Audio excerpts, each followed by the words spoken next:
want to share with you some insights on the recent market volatility that we've experienced. As you've noticed, last week of July and first week of August were quite turbulent. Now, the main drivers for that were that the US Federal Reserve's decision to keep the interest rates steady was signaling a possible rate cut in September due to slower economic growth and inflation. Weak US labor market data, which showed lower than expected job creation and a rise in unemployment.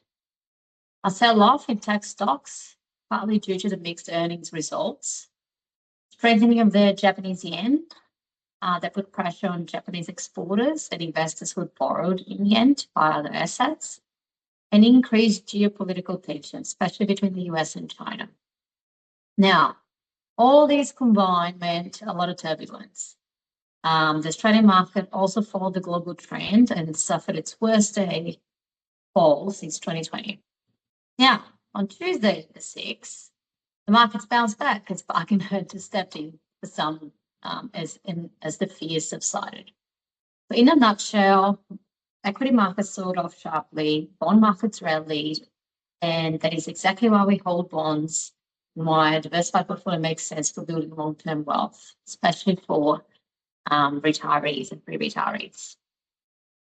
Now, while it can be tempting to react when markets are volatile, the best days can be clustered around some of the worst days, and trying to make timely decisions on the worst day could lead to missing out on the best day.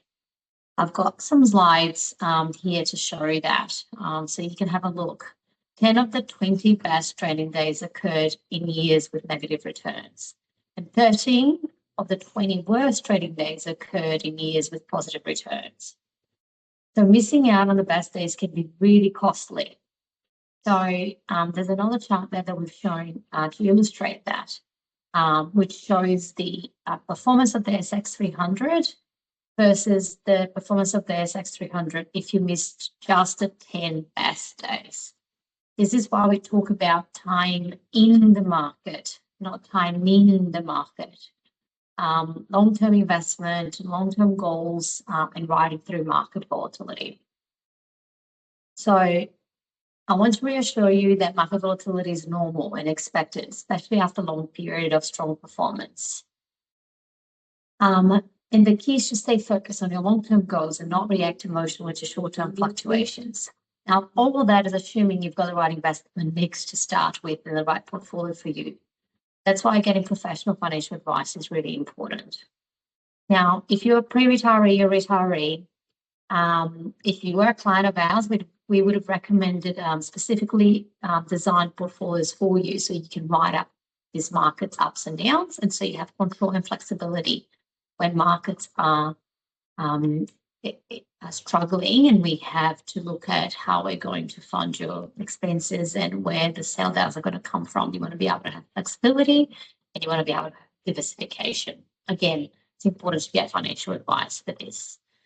For wealth creators, the best way to build wealth is certificate strategies where you're investing regularly, assuming this meets your goals and objectives and aligned with your risk tolerance and risk capacity. In summary, market volatility is inevitable and unpredictable, but it doesn't have to derail your investment journey. The best thing you can do is get professional financial advice, stick to your plan, ignore the noise, and focus on what you can control. Time in the markets is better than timing the market. In times of uncertainty, it is important to be patient and to stick to your long-term investment strategy.